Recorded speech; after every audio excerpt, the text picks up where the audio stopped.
Nesse módulo, o alimento e os saberes, seguiremos viagem pela história da alimentação e da culinária aqui em terras tupiniquins. Queremos falar da existência do continente africano e de suas diversas populações antes da invasão pelos europeus e pela colonização que eles fizeram nas Américas. Vamos compreender como se deu a chegada dos africanos no Brasil e como isso afeta até hoje os nossos modos de vida. E, por fim, conhecer a milpa, que é um tipo de plantio onde uma planta ajuda a outra. Sejam muito bem-vindas. Eu sou Daniela Brochado, em companhia da querida Ariela Dó.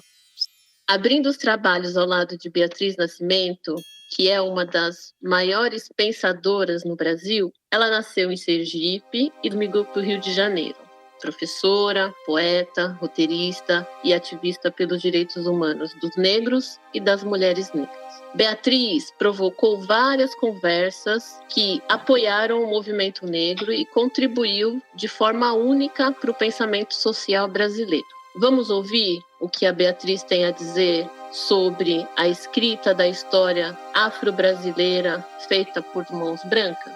Gostaria de dizer aqui uma frase do José Noel Rodrigues, que a história do Brasil foi uma história escrita por mãos brancas. Tanto o negro quanto o índio não têm a sua história escrita ainda. E isso é um problema muito sério, porque a gente frequenta universidades, frequenta escolas e não se tem uma visão correta do passado da gente, do passado do negro. Então ela não foi somente omissa, ela negligencia fatos muito importantes e deforma muito a história do negro, quer dizer, tratando basicamente da escravidão e deixando de lado outras formas do negro viver no Brasil, como todo o processo de alforria e principalmente com relação ao quilombo. Eu acho que para empreender um estudo crítico a respeito da história do negro e trazer ao mesmo tempo para o negro uma perspectiva do que foi sua história real, você tem que partir da história deles como grupo livre. Mas, basicamente, o quilombo é homens que procuram conscientemente organizar uma sociedade para si, onde ele possa viver de acordo com o seu passado histórico, africano ou brasileiro, com os seus hábitos, os seus costumes, a sua cultura, a sua forma de ser. O continente africano é muito, muito vasto. Ele é diverso, rico, marcado por uma variedade de sistemas políticos, formações sociais e culturais. Gosto de usar Áfricas e carregar nesse plural, porque só por meio da palavra podemos traçar reflexões importantes e múltiplas sobre esse continente que ocupa 20% da área continental da Terra, que tem mais de 1 bilhão de habitantes, ocupando 53 países e 7 territórios independentes. Na figura, observe-se a diversidade presente nesse território. Ao mesmo tempo que ela faz a gente visitar o nosso imaginário e associar a essa população o atraso, a selvageria, o primitivo, e que nos leva a pensar que seus habitantes são incapazes de construir ou de espalhar qualquer tipo de conhecimento válido. Essa é a publicidade que a gente vê. Vocês já pensaram sobre isso? Refletir sobre África antes da invasão e exploração dos europeus é muito importante para o processo de descolonização do pensamento e do prato. Antes que a Inglaterra, Bélgica, Alemanha, Espanha e Portugal colocassem suas botas, saqueassem as riquezas e manchassem suas mãos com sangue negro em África, ela era formada por reinos ricos e fabulosos. Durante a Idade Antiga, a África foi palco do nascimento de muitos reinos, que tiveram uma grande importância no controle político e estabeleceram muitas relações comerciais com todas as regiões do planeta. Os impérios africanos mais importantes são de Axum, o reino de Gana, o de Songhai e o do Mali. Por conta de toda essa diversidade de povos, de línguas, de culturas, uma das estratégias utilizadas pelos europeus durante a colonização foi arrancá-las de suas famílias de forma extremamente violenta, para que, dessa forma, eles ficassem mais fragilizados e que, com a dominação, as culturas, as memórias e as tradições fossem sendo apagadas. Recapitulando, os portugueses invadem o Brasil em 1500 e em 1532 eles começam uma outra atividade comercial, o tráfico negreiro, para atender a demanda de trabalhadores durante o processo de colonização. No Brasil, que já tinha escravizado os indígenas, por muito tempo a principal mão de obra na economia açucareira por aqui, o tráfico negreiro passa a ser um negócio importante e, somado ao cultivo das monoculturas, engordam ainda mais os cofres da coroa lusitana. No mapa, podemos ver as principais rotas do tráfico. Saíram de África 12 milhões e meio de seres humanos. Com a independência do Brasil, em 1822, os ingleses condicionaram o reconhecimento dessa nossa independência ao compromisso do Brasil de abolir esse tráfico, porque não existiam mais pessoas escravizadas na Europa nesse tempo. E a Inglaterra, ela acabou reconhecendo a nossa independência só em 1825, ou seja, 3 anos depois. E, para isso, exigiu que esse tráfico negreiro fosse abolido até 1830. Isso, teoricamente, foi aceito pelo Brasil, que tornou esse compromisso oficial quando ele aprovou, em 1831, a Lei Feijó. Essa lei, ela decretava a proibição do tráfico negreiro definitivamente. Mas a verdade é que essa lei nunca foi efetivamente implantada. Ela ficou conhecida como Lei para Inglês Ver. Então, na realidade, não existia aqui no Brasil um desejo real pelo fim da escravização, já que as monoculturas elas estavam se expandindo por aqui. Então, existia necessidade de mão de obra, de pessoas para trabalhar na terra. Mas os ingleses perceberam e não gostaram disso e decidiram agir de maneira mais enérgica e acabaram aprovando uma lei que permitia que a Marinha Britânica aprisionasse os navios que traficavam africanos pelo Oceano Atlântico. Isso acabou enfurecendo os políticos e os defensores da escravização no Brasil, porque eles precisavam dessa mão de obra. E eles propuseram até mesmo travar uma guerra contra a Inglaterra pela soberania brasileira. Mas o Brasil não tinha a menor chance de vitória, não existia nenhum exército formado aqui para lutar contra o exército inglês. Então o clima ele foi se intensificando e o Brasil ele acabou tendo que recuar e a proibição do tráfico negreiro se tornou uma necessidade. Foi então que o ministro da Justiça, na época Eusébio de Queiroz, aproveitou esse clima político favorável e propôs uma lei que tinha o seu nome, Lei Eusébio de Queiroz, que foi finalmente aprovada em 1850. Só que o tráfico continuou ainda até 1856, que foi a data da chegada do último navio no Brasil, e o fim da escravização aconteceu só anos mais tarde, em 1888. Então foi um processo terrivelmente lento, que foi ajudando a enraizar o preconceito racial no Brasil, e mesmo com a abolição, a gente sabe que não existiu nenhum plano político para a absorção desse contingente de pessoas africanas que outrora eram escravizados e que de repente ficaram libertos e não tinham nem moradia, não tinham saúde, não tinham escolas, não tinha nenhum projeto para essas pessoas. Bom, isso por si só devia ter gerado, desde então, uma violência gigantesca por conta dessas condições sociais. Então, essa revolta, ela seria legítima. Mas essa violência, ela foi atenuada de várias maneiras. Uma delas foi a própria linguagem. O português brasileiro, desenvolvido desde então, diferente do português de Portugal, colocou o brasileiro num lugar muito passivo, de um povo cordial, um povo paciente, um povo não violento, e trouxe nas palavras e nas expressões idiomáticas um racismo estrutural, que foi se sedimentando. Então, vocês já devem ter ouvido, o Brasil é o país do futuro, Deus é brasileiro e vai nos ajudar, né? No Brasil se fala muito no diminutivo. Ai, que bonitinho, que fofinho, que gracinha. E outras expressões idiomáticas que são terríveis, do tipo, a situação tá preta. O que quer dizer isso? Que tá ruim? Por quê? Amanhã é dia de branco.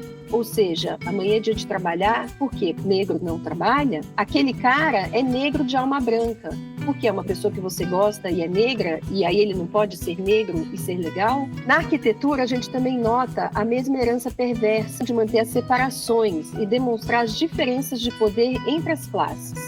Ainda hoje a gente pode ver em muitas casas da classe média e da classe alta esse tipo de arquitetura. Então, se a gente for pensar bem, na ocupação das fazendas naquele tempo, sempre existiu a casa grande, onde morava a nobreza, os patrões, e existia a senzala. E dentro das casas grandes haviam as cozinhas claras e as cozinhas escuras. As cozinhas escuras tinham esse nome por conta da fuligem que era gerada pelos fogões a lenha, onde as pessoas escravizadas cozinhavam a comida do dia a dia, cozinhavam os doces de tacho. E na cozinha clara, a sinhasco da elite, finalizavam os doces finos da doçaria portuguesa. Andando um pouquinho mais na linha do tempo, depois que essas pessoas saíram das fazendas e as cidades começaram a existir, a gente percebe que na arquitetura existiam os casarões e os palacetes, que eram réplicas dessas casas grandes das fazendas, que tinham uma entrada social e uma entrada de serviço. Agora, essas construções gigantescas, elas só eram viáveis por conta da mão de obra escravizada, que fazia a casa funcionar. Então tinha sempre alguém para lavar roupa, alguém para limpar a casa, alguém para acender a luz, alguém para fazer a comida, alguém que cuidava das crianças, alguém que abanava os patrões. Aí fica fácil ter uma casa tão grande. Com a abolição, as casas foram se tornando menores, mas ainda com edículas externas. E os apartamentos foram feitos com quartinhos de empregada. A gente tem os elevadores sociais, os elevadores de serviço. Tudo isso mantém esse isolamento arquitetônico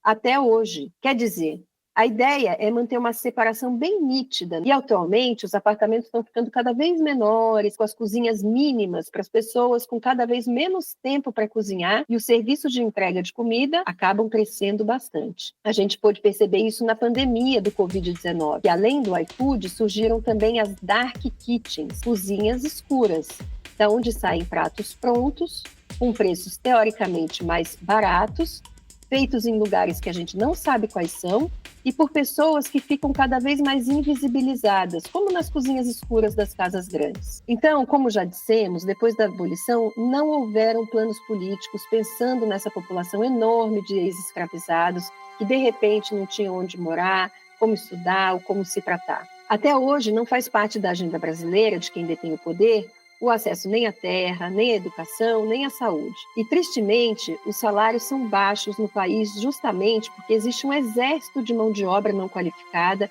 que precisa trabalhar a qualquer preço. E eu gostaria de atentar aqui o fato de que nós, como educadoras e educadores, professoras e cozinheiras, nós somos corresponsáveis por essa qualificação desde a primeira infância. Educar as crianças com senso crítico para elas exercerem a sua cidadania, exigirem os seus direitos. E o alimento é uma ferramenta incrível para isso e para a compreensão dos sistemas alimentares como um gatilho para toda essa conversa. A gente vai ouvir aqui um pouquinho da Joyce, a preta rara, de como ela sentiu isso na própria pele e de como ela conseguiu transformar a vida dela e a vida de um monte de gente a partir de todas essas reflexões. E eu sempre falo que o que era casa grande no passado são os apartamentos de luxo hoje. O que eram os escravos domésticos no passado, e é um passado não tão distante, tá? Tá bem pertinho da gente. São as empregadas domésticas hoje. A senzala moderna é o quartinho da empregada. Ela chegou correndo, aflita, e eu nervosa, porque eu fiquei esperando muito tempo para ela chegar. Sexta-feira é dia de pagamento. Eu escuto ela entrando com o carro, o barulhinho da chave abrindo a porta. Nossa, minha patroa chegou. E aí, quando eu chego, já estava com a roupa de ir embora, só esperando ela me pagar. Aí ela chega e fala, menina, foi tão corrido. Nossa, esqueci de tirar o seu dinheiro. Segunda-feira eu te pago. A senzala moderna é o quartinho da empregada. Minha menina, eu criei ela desde pequenininha, com tanto zelo e carinho. A mãe dela sempre ia trabalhar, não tinha muito tempo para ela, mas todas as necessidades que ela passava e sofria era eu que estava ali. Eu só queria ver ela casando, só isso. Mas infelizmente não me convidaram para o casamento. Mas como eu sou audaciosa, coloquei minha melhor roupa, fui na igreja, fiquei lá escondidinha e pude ver minha menina casando. Porque a senzala moderna é o quartinho da empregada. Voltando aqui para como era a organização interna no nosso país, a gente vai falar um pouco dos primeiros quilombos da América naquele tempo. Eles surgiram em meados do século XVI e existem diferentes maneiras de se aquilombar até hoje em dia mesmo. Existem muitos quilombos ainda e quilombos urbanos, Porque o quilombo é uma forma de resistência à escravização, é uma forma de resistência à dominação. O mais importante e o maior dos quilombos foi o quilombo dos Palmares. Ele teve várias lideranças ao longo do tempo. Uma delas foi a princesa escravizada africana chamada Aquautune. Ele ficava localizado na Serra da Barriga, que fica entre os estados de Alagoas e Pernambuco, e ele se estabeleceu por volta de 1580. Era um local de difícil acesso e que ficou cada vez mais vigiado pelos habitantes do quilombo. Eles foram crescendo e se fortificando ao longo do tempo. O quilombo ele era formado por mocambos. Os mocambos eram uma espécie de pequenos povoados, pequenas vilas dentro dos quilombos. E eles tinham uma rede de comunicação muito eficiente, que se juntavam para proteger uns aos outros contra as invasões portuguesas e as invasões holandesas. Os quilombos eram um local onde as pessoas eram autossuficientes. Então, eles produziam tudo localmente, porque não podiam sair daquele espaço, não podiam correr esse risco. Então, eles produziam a própria comida, produziam os instrumentos musicais, produziam a própria munição. Eles conseguiam trocar informações com os vizinhos, europeus inclusive, que moravam na região e que se tornaram aliados das pessoas aquilombadas para que elas não fossem de novo escravizadas. Então, ao longo do tempo, o Quilombo dos Palmares teve várias lideranças. Uma delas foi o rei Gangazumba. O rei Gangazumba ele acabou fazendo um acordo com o capitão-general de Pernambuco, e esse acordo dizia que os portugueses iriam reconhecer, a partir daquela data, a liberdade das pessoas nascidas no Quilombo dos Palmares. Porém, as pessoas que estavam lá e que não nasceram lá continuariam sendo perseguidas e reescravizadas caso fossem encontradas. Então, os súditos do rei Gangazumba não gostaram nada daquela conversa, e ele acabou sendo envenenado pelos próprios quilombolas que não concordavam com esse acordo que ele tinha feito com o capitão de Pernambuco. Depois do Gangazumba, quem assumiu a liderança foi Zumbi dos Palmares. Zumbi dos Palmares nasceu no Quilombo. Depois ele foi capturado e escravizado. Aos 15 anos ele fugiu e ele voltou para Palmares, onde ele se tornou esse grande guerreiro, o líder do Quilombo. Ele fez do Quilombo dos Palmares uma grande fortaleza que pôde resistir por muitos anos. Além da defesa do Quilombo, ele conseguia juntar os guerreiros e atacar os engenhos de açúcar que ficavam pela região, libertar mais pessoas escravizadas, queimava os canaviais e acabava por diminuir a força do inimigo. Zumbi dos Palmares acabou se tornando uma pessoa muito visada. Os portugueses precisavam capturar essa grande liderança. Então, o governo de Pernambuco acabou contratando os bandeirantes paulistas, que depois de várias tentativas conseguiram fazer uma emboscada para o Zumbi e conseguiram acabar com o Quilombo dos Palmares. Aqui a gente tem o amalá, que é um prato feito à base de peito de boi, cozido com quiabo, azeite de dendê, camarão seco, gengibre e pó de camarão. Essa receita foi feita em Alagoas, tem o tempero da chefe de cozinha e a orixá Mãe Neide Oiá do Oxum. O prato é patrimônio vivo do estado de Alagoas. Tudo isso para dizer que o cultivo de mandioca, milho, feijão, arroz e todos esses ingredientes desse prato fazem parte da cultura alimentar das comunidades quilombolas desde o período colonial. A resistência dessas comunidades até os dias atuais se dá por meio do manejo de recursos naturais presentes em seus territórios, o que permite que eles não tenham que depender inteiramente dos centros urbanos. Durante o comércio transatlântico, os africanos traziam alguns produtos, alguns alimentos que eram cultivados nas savanas do leste africano e depois chegaram nas Américas por meio dessas viagens. Então, aqui nos quilombos se comiam vários tipos de alimentos, alguns que eram provenientes aqui da terra mesmo, do Brasil, dos povos originários, como a mandioca, a pitanga, a goiaba, o caju, o milho. Alguns outros alimentos que eram da costa africana, o arroz, o quiabo, a melancia, o café, o hibisco, o dendê, o inhame, o tamarindo, a pimenta malagueta, o gergelim, entre outros. E também tinham alguns alimentos que vieram do Reino de Portugal. A jaca, a manga, a fruta-pão, o coco, que eles, na verdade, foram trazidos de outras colônias que eles tinham no lado oriental do mundo. Falando sobre os alimentos que eram cultivados aqui em terras sul-americanas e brasileiras desde sempre, a gente gostaria de trazer para vocês um conceito muito interessante que se chama milpa. Então, os povos originários sempre plantaram algumas espécies juntas: a abóbora, o feijão e o milho. Essas três plantas, quando plantadas juntas e misturadas, se ajudam uma à outra. O milho ele acaba servindo de suporte para os feijões, para eles irem subindo. O feijão ele fixa o nitrogênio do solo, que é uma fonte de proteína. A abóbora é plantada rasteirinha, então ela protege o solo, ela é um pesticida natural.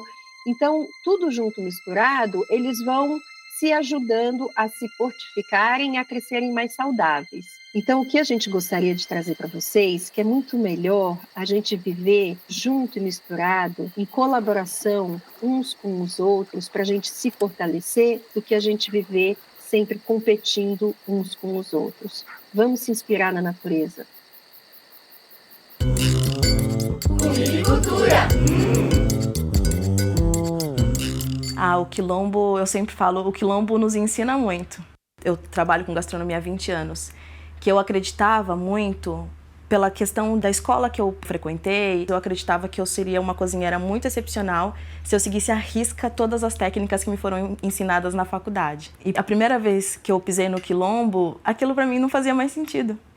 E é a primeira vez que eu senti na sola dos pés a terra, e eu senti essa conexão, e aí eu vi o alimento de outra forma, numa simplicidade, mas com uma potência gigantesca. Minha mãe, ela tem uma história muito interessante, até uma história muito difícil de vida, mas eu sempre faço questão de falar sobre a história da minha mãe, porque eu acho que reflete a história de muitas mulheres brasileiras, principalmente mulheres negras. Então, a minha mãe, ela é alagoana, e ela veio para São Paulo com 7 anos de idade, e foi nessa idade que ela foi colocada para trabalhar em casas de família.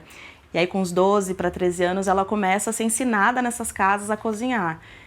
E aí, a minha mãe realmente nunca teve a oportunidade de aprender uma gastronomia, ou uma culinária, ou um modo de fazer como os nossos antepassados faziam. E eu entendo, inclusive, que é por isso que nós nunca falávamos também sobre essas questões diversas dentro de casa.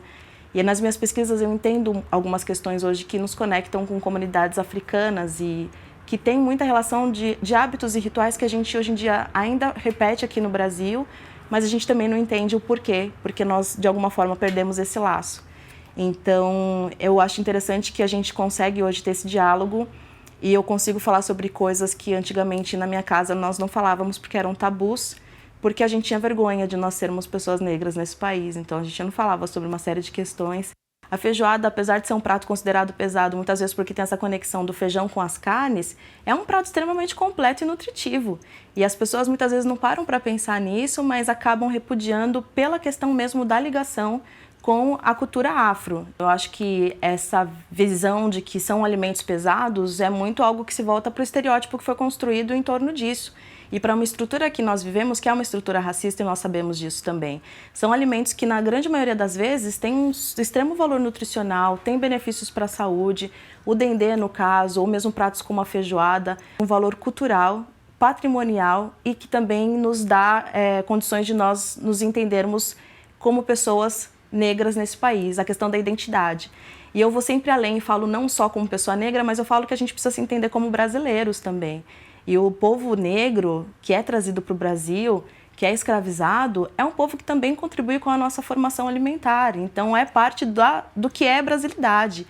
Eu gostava de comer a comida da escola. E eu tenho memórias da comida que eu comia na escola, sabe? Do pratinho azul, com o talherzinho azul, do arroz, do feijão, aquele cheiro gostoso. E tinha essa relação também com as cozinheiras. E que eu acho que me gera também esse afeto, né? Gera essa lembrança, essa memória. Isso gera também esse conforto, né? Porque muitas vezes a gente pensa na comida só como uma necessidade fisiológica, mas a comida ela nos conforta de diversas formas, né? E às vezes a gente precisa dessa comida também como se fosse um abraço. E essas merendeiras, na minha época, elas faziam isso, elas abraçavam essas crianças para além do alimento, mas através do alimento. Eu entendo que não seja fácil, a gente sabe que tem dias que não dá nem vontade da gente fazer o que a gente tem que fazer, mas o que me faz hoje em dia acreditar que a gente precisa seguir com as nossas convicções, com essa nossa luta, a nossa resiliência, é entender que com os pequenos a gente consegue sim fazer com que esse mundo seja melhor de alguma maneira. E eles, quando são rodeados de afeto, de amor, eles com certeza conseguem enxergar o mundo de uma forma diferente. E se eles muitas vezes não têm isso em casa, eu tenho certeza que eles têm isso com vocês na escola. Esse abraço por meio do alimento, que não só alimenta o corpo, mas nutre também a alma e faz com que essas crianças lembrem de vocês com certeza depois, quando elas se tornarem adultas. Cultura.